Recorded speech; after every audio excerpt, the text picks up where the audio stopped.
All set? All right, good afternoon. Good afternoon. So I'm joined here today by Mayor Brandon Johnson, Deputy Mayor of Community Safety Gary and Gatewood, Cook County State's Attorney Kim Fox, Alderwoman Deborah Silverstein, Chief of Detectives Antoinette Arcidi, Chief of Patrol John Hine, Director of Community Policing Glenn Brooks, and members of the Bureau of Detectives and the Investigative Response Team. So today, I'm here to talk about a shooting that occurred in the Rogers Park neighborhood this past weekend. During that shooting, a 39-year-old man of Jewish faith was injured in a shooting. Also, multiple officers and paramedics were fired upon at the scene in separate incidents. Just want to make that clear. Earlier this week, we announced charges against 22-year-old Sidi Mohammed Abdelhadi.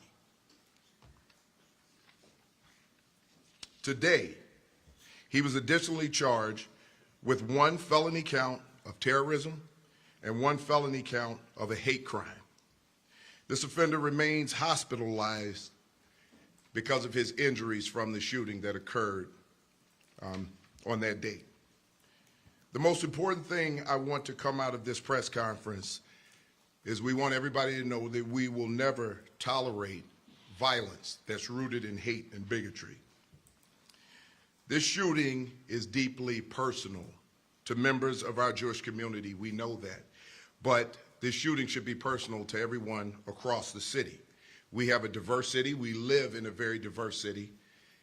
And anytime someone suffers violence, especially a shooting, we should be outraged no matter where it occurs in our neighborhoods and across our city. Since the shooting occurred, our investigative response team has worked their fingers to the bone to determine a motive. There must be sufficient evidence to support hate crimes and terrorism charges. And it was important we took our time to thoroughly investigate and confirm that this was indeed a crime of that nature. So I want to be clear about one thing, and I want to make this clear to everybody in every community. We did not secure these charges because of public pressure or because of media attention. As the head of a police department, and the responsibility that we have in law enforcement is that we will never go out in public, make statements, allegations, accusations, or attempt to bring charges without any proof of what we're attempting to charge someone for. Now, gathering evidence and facts takes time. And we have to do it in a timely fashion so that we don't impede the possibility of getting charges. We will never do things just based on a belief. We need proof.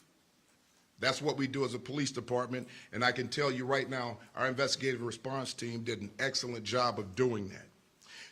This investigation included a strong partnership between our federal partners and our prosecutorial partners at the Cook County State's Attorney's Office. With detectives unable to interview the offender because of the injuries that he sustained during the shooting, detectives sifted through digital evidence to establish this case. Evidence from the offender's phone indicated he planned the shooting and specifically targeted people of Jewish faith. This evidence allowed us to secure the terrorism and hate crime charges.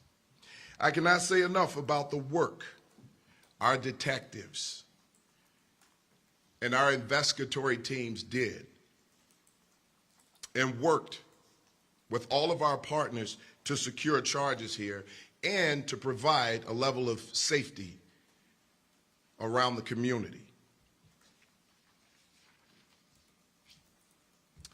Thankfully, this victim did not suffer life-threatening injuries.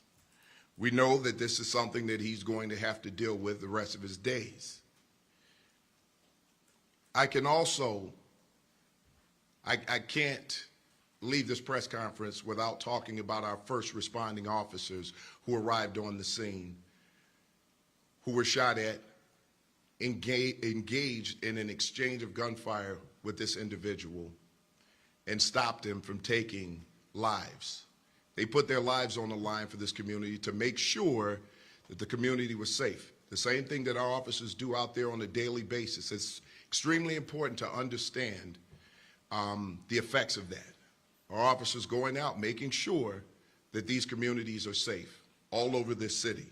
So I can't leave here without talking about how well those first arriving officers responded on the scene. This trauma also affects our Jewish community. We know that.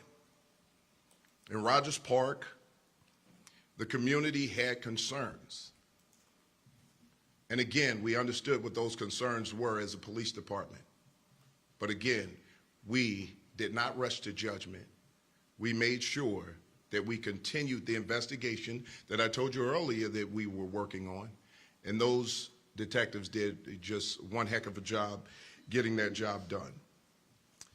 I also have to thank Chief Ursitti for her leadership, Lieutenant Pat Kenny for the work that he does as the lead for the investigatory response team, and Glenn Brooks from Community Policing with our hate crimes unit. We've been working over in Rogers Park before and since this happened, and to our Chief John Hine, who made sure that there are additional resources around religious institutions throughout the neighborhood.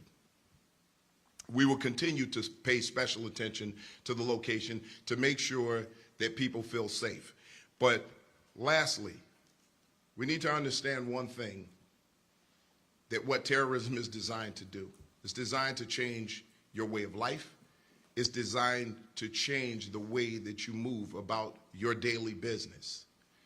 We want there to be some calm in the neighborhood so that you understand that we're there to make sure that you're safe.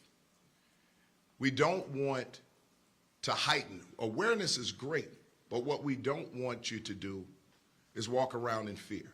Know that we're here, and the support is here from the Chicago Police Department and the mayor's office, because, and I just want to be clear about one thing, I was in constant contact with the mayor about this information. The mayor had the information that we as a police department provided to the mayor. And until we gained enough information to provide the mayor with charges, to let him know that charges were coming about, he only had the information that we as the Chicago Police Department provided to him. So we saw his support in this situation. We kept him abreast of what was going on. And I just want to thank the mayor and everyone standing here for the support. So with that, I'm going to turn it over to Mayor Brandon Johnson. Thank you, Superintendent Snelly, and good afternoon, everyone. I want to start by being absolutely clear. There is absolutely no place in Chicago for anti-Semitism. There's no place in our city for hatred directed towards our Jewish community. And now that the charges have been issued, I can speak in more specificity of the attack that took place that was clearly motivated by hatred. But hatred towards our Jewish community. It is not only heinous, it is wicked. And as the leader of this city, as a husband, as a father, it grieves me and it breaks my heart knowing that our Jewish community doesn't feel safe and secure in our beloved city. This is not just an attack against our beloved community of Jewish people. This was an attack against us as a city. And over the past several days, my administration has been in constant communication with the Chicago Police Department, the superintendent, the state's attorney's office regarding this case. We followed all of the necessary steps to ensure that we could charge the individual with not only hate crime, but acts or an act of terror. I am truly grateful for the leadership of Alder Deborah Silverstein. Her work to combat anti-Semitism in the city of Chicago.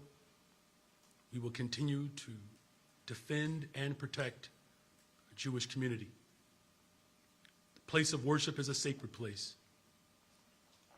As a man of faith who recognizes the precious elements of being able to exercise your faith, to be able to live out your ethnicity and your nationality without fear.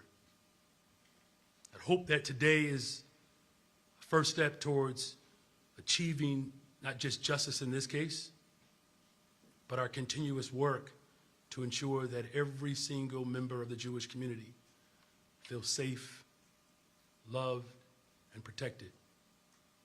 And just as I want for my family, I want for the families of our Jewish community. And going forward, I will continue to do everything in my power to ensure that every single community is fully supported and protected and loved, but particularly our Jewish community. They deserve to feel safe in the confines of their own homes, their own places of worship, and certainly in their own communities. My administration and I, we are committed to continuing this work with our partners across the city to ensure that we are all working together to put an end to the hatred towards our Jewish siblings.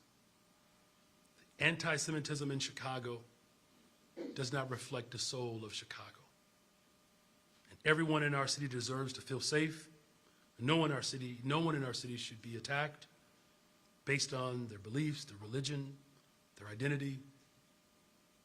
So with that, I'm grateful that we have partners at the State's Attorney's Office. So with that, I bring to you Cook County State's Attorney Kim Foxx. Good afternoon. Good afternoon. I again stand here today alongside Mayor Johnson, Superintendent Snelling, Alderwoman Silverstein, our incredible partners at the Chicago Police Department, to address the concerns regarding the shooting on October 28th in Rogers Park, where a man was shot while walking on his way to synagogue. The suspect, Sidi Mohammed al-Budahi, has already been charged with attempted murder, aggravated battery, and aggravated discharge of a firearm. I should also note attempted murder of a police officer as well. As you have heard today, we are announcing the approval of additional charges of hate crime and terrorism in this utterly senseless act of violence. These charges reflect our unwavering commitment to justice and our determination to confront the acts of hate and violence. When an individual targets someone based on their faith, their ethnicity, or their identity, it goes beyond an attack of a single person.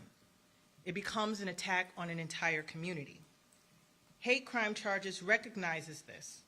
They acknowledge that the acts motivated by bias or prejudice aim to instill fear, sow division, and marginalize entire groups of people. Hate crimes are not just crimes against an individual, but are attempts to disrupt the social fabric that unites us all. By bringing terrorism charges, and I will acknowledge that it is rare that we bring terrorism charges, we underscore the gravity of targeting specific communities with violence intended to intimidate or terrorize. This charge sends a clear message. Any acts that seek to destabilize our communities through fear and hatred will face the fullest measure of accountability under the law. Quite simply, hate has no place here. Our responsibility is not only to respond to such acts, but to send the message to those who choose to act on hate that they will be held accountable to the fullest extent of the law. I just want to take a moment to echo the sentiments of Superintendent Snelling, that when this incident occurred, the State's Attorney's Office, working alongside the Bureau of Detectives and the Superintendent, worked diligently around the clock to bring charges as they became ready. I think it's incredibly important to underscore that we do not charge cases at the State's Attorney's Office based on political motivations or political pressure or those who may not be as informed of the law and are driven by sentiment. We understand that what happened last Saturday stoked incredible fear in the hearts of those who lived in that community, who practiced the Jewish faith in our entire city. We understand the need to want to hold people accountable for such horrific and heinous acts. But we also have a duty to abide by the facts, the evidence, and the law. And until we have the facts, the evidence, and the law to support a charge, we will not charge that case until it's ready. What I want to underscore as well is that this department, from the very beginning, when we were prepared to announce charges related to the shooting of the victim and the heroic officers who responded, that the investigation didn't cease. The investigation continued. The motivation for this attack, it was important for us to get to it. And as the superintendent said, one of the ways that we could get to it was by the defendant himself, who was unable to speak because of his injuries. And despite that, they continued by looking into digital and forensic evidence to get to the motivation behind this crime. Again, the extraordinary nature of a terrorism charge isn't simply that this person went out for a single individual. Based on the information contained from that digital evidence, we were able to determine that this individual plotted on this particular community, sought out this particular community, sought out this particular faith. That the efforts to engage in this crime were not spur of the moment. They were not simply to rattle at the time, but to inflict terror. And so I am grateful for our partnership with the Chicago Police Department and their unrelenting pursuit of justice to bring us to this moment today. I want to commend the members of the Cook County State's Attorney's Felony Review Team, who alongside these detectives worked 24 hours to ensure that we can get to this moment. The defendant, just by way of clarity, was due in court on Tuesday, but because of his injuries was unable to appear in court. He has a following court date of the 7th, next week, barring any medical reason for him to not appear. Again, we are very proud of the partnership and collaboration that we've had with our partners in the Chicago Police Department. We too want our communities to know that we will hold those who intend to inflict harm or terror accountable to the fullest extent of the law. With that, I will turn it over to Alderwoman Deborah Silverstein.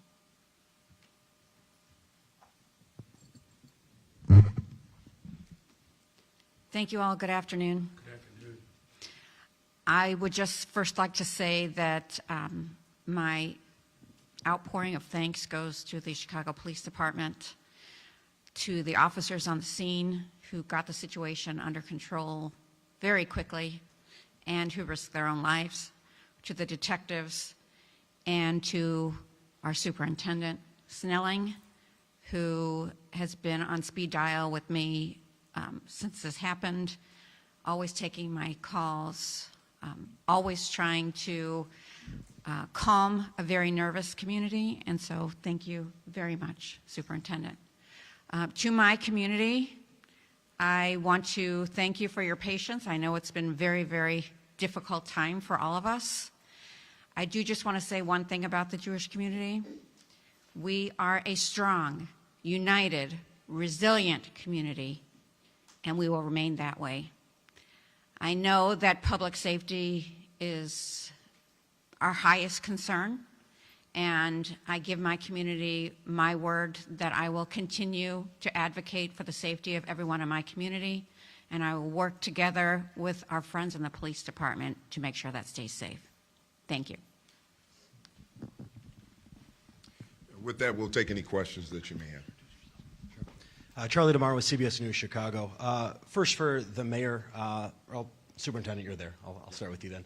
Superintendent, I asked you on Monday about what more do we know about this suspect, a resident of Chicago, country of origin, and any other previous arrests anywhere in the country.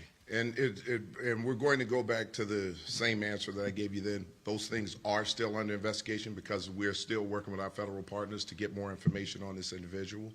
You know, as these charges were placed, from the very beginning, we had someone who committed an act that could have taken a life.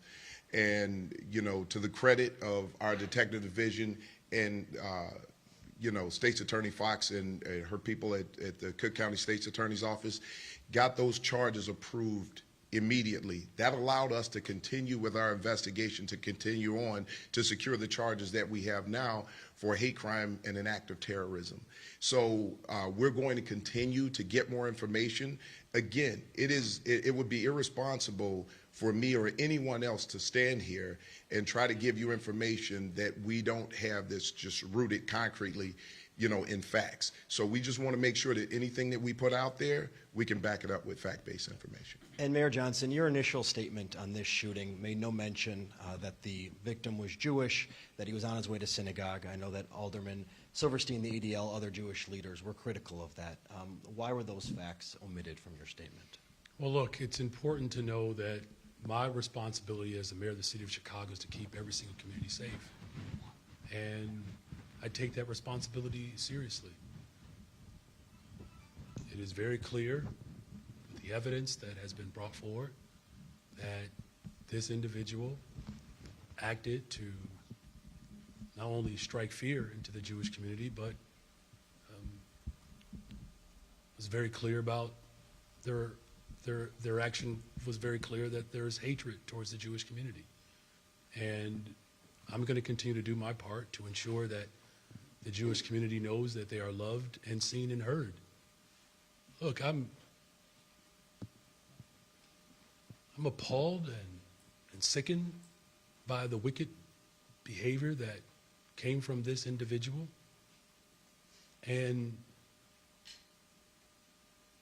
as someone that comes to this job with a deep sense of faith and moral clarity, my stance and my position is lived out every single day in this job. I don't want children to be afraid to live out their values, their faith. I don't want anybody to be targeted because of their ethnicity. That's personal. I know what that terror leads towards. And there is a common thread, you know, that terror wants to incite and ignite, is to make people feel isolated and alone. But the Jewish community is not alone. We're standing firm with our Jewish siblings, as I've always had. And I will continue to live up my values and principles to ensure that everyone in this city knows that they are seen and heard and valued, and particularly our Jewish community right now that is feeling a great deal of anxiety and trepidation and fear. My words are not as powerful as my actions. And our actions are clear. Charges have been brought. The full force of government is on display. And the Jewish community can be assured that we're using every aspect of government to ensure that they are safe. And hold on, before you go any further, I just want to just kind of follow up with that. Again, as I mentioned earlier, the information that the mayor had at the time was the information that we as the Chicago Police Department presented to him. It's important to understand that the information that we put out there, if we don't have the proof to back up the statements, because we have to be careful when we put ethnicities out there or, you know, religious connections, because if we put something out there that sounds like the only reason that we had for trying to call this a hate crime is that one person was of Muslim faith and the other person was of Jewish faith, that would be irresponsible of us if we don't have the proof to back that up. That's why we continue to work toward gathering the information to get that done. And these detectives did that behind the scenes, no matter what the criticisms were that came their way, no matter the fact that we were accused of covering up or downplaying a hate crime. We weren't doing any of those things. We were making sure that we had the fact-based information to provide to the state's attorney's office so that we could secure charges. And I'm proud to say that they did exactly what they were supposed to do, and that's how we secured the charges. Hi, I'm Manuel Camarillo, Chicago Sun-Times. You mentioned the suspect had a plan. I'm wondering if you could talk more about that plan. Did it target any specific institutions or neighborhood besides Westridge?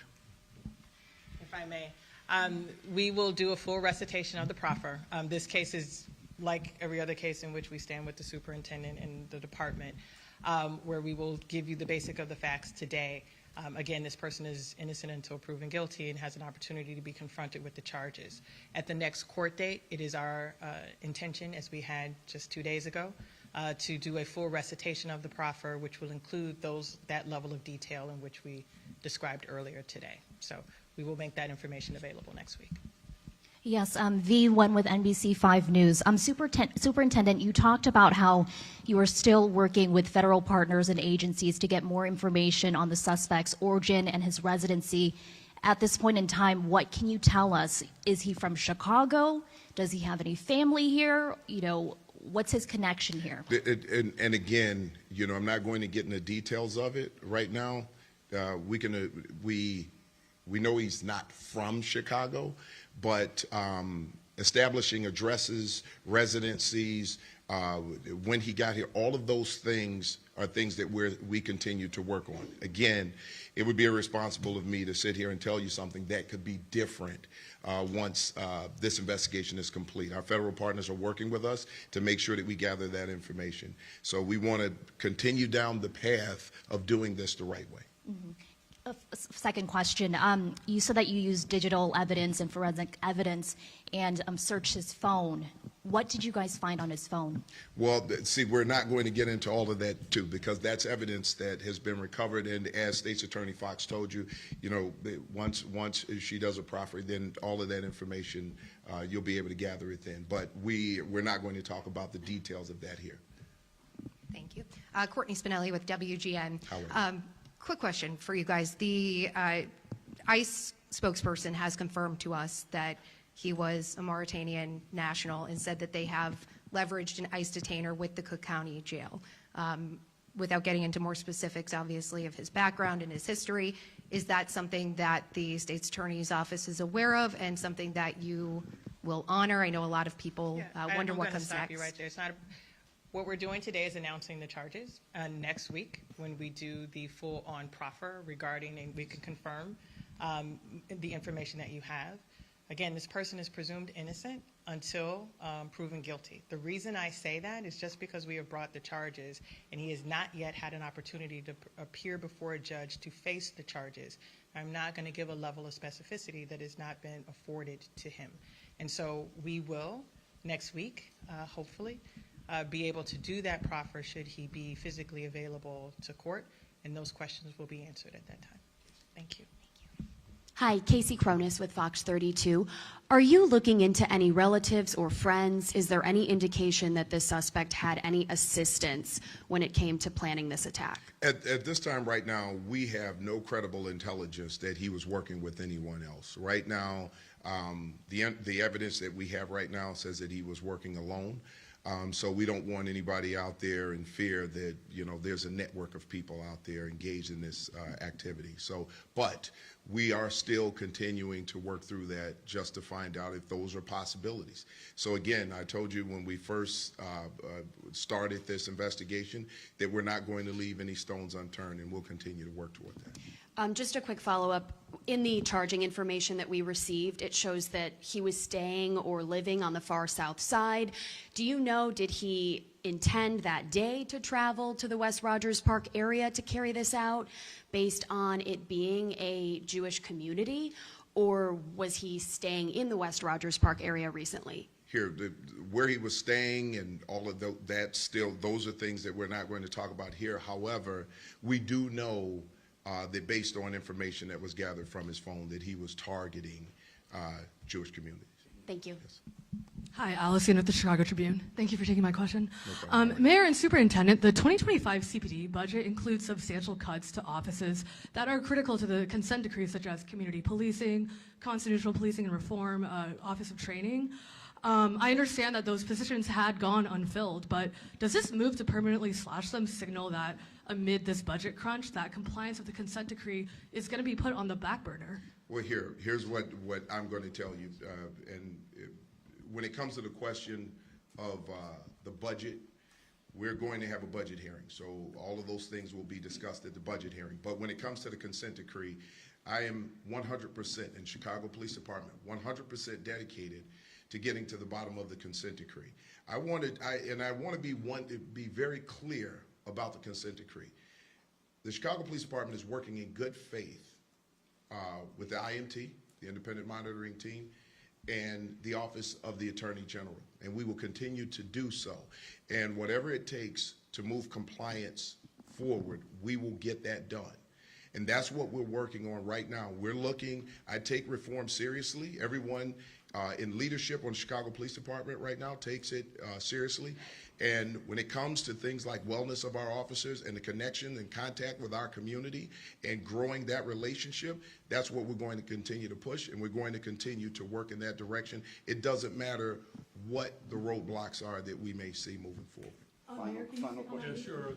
Look, the superintendent has clearly displayed not only a commitment to constitutional policing, but he built his chops in training the particular class of women and men who serve this department.